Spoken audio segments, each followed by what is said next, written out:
இதுதான் +1க்கான scan copy application form. Left சைடில் நேம் ஆஃப் தி கேண்டிடேட்டில் உங்கள் நேமை வந்து பிளாக் லெட்டரில் எழுதிக்கிங்க.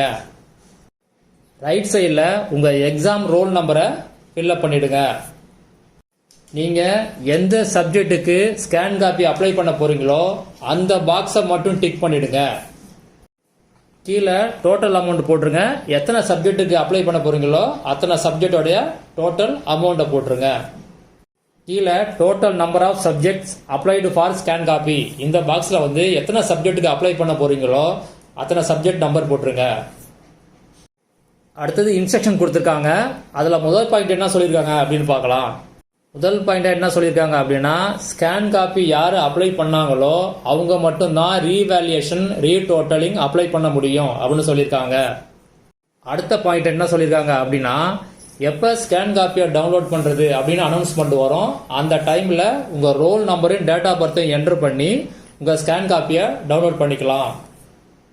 ஸ்கேன் காப்பியை நீங்கள் டவுன்லோட் பண்ண பிறகு ரீவேல்யூஷன் இல்லைன்னா ரீடோட்டலிங் நீங்கள் அப்ளை பண்ணணும். அதுக்கு பிறகு ரிசல்ட் வந்து டிக்ளேர் பண்ணுவாங்க, ஆன்லைனில் டிக்ளேர் பண்ணுவாங்க.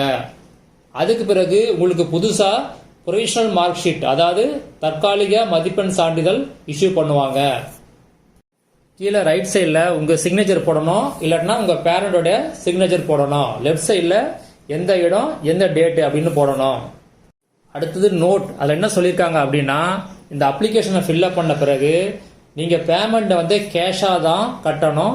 இதை எங்கே சப்மிட் பண்ணணும் அப்படின்னா, ஸ்கூல் கேண்டிடேட் ஸ்கூலில் சப்மிட் பண்ணணும். ப்ரைவேட் கேண்டிடேட் எங்கே எக்ஸாம் எழுதுறீங்களோ அந்த எக்ஸாம் சென்டரில் நீங்கள் ஹேண்ட் ஓவர் பண்ணணும்.